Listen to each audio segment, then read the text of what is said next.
How to fix Rockstar Games Error Code 1.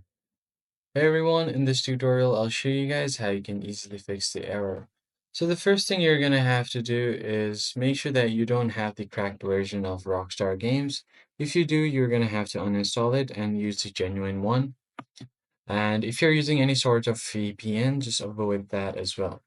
Now right click on your Rockstar Games and go to its properties. First, before you do that, open File Location. Now, once you open this file location, go to Program Files right here. And once you go to your Program Files, here you're going to have to find Rockstar Games. And once you right click on it and go to its properties, you'll find this section. Now, just go to the Security tab and then change the group settings.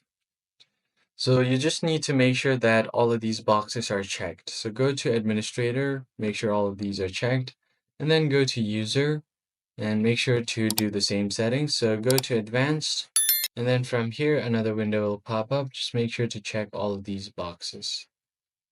Once you have done that, just go Next and then tap on OK. And after doing this, you should be good to go.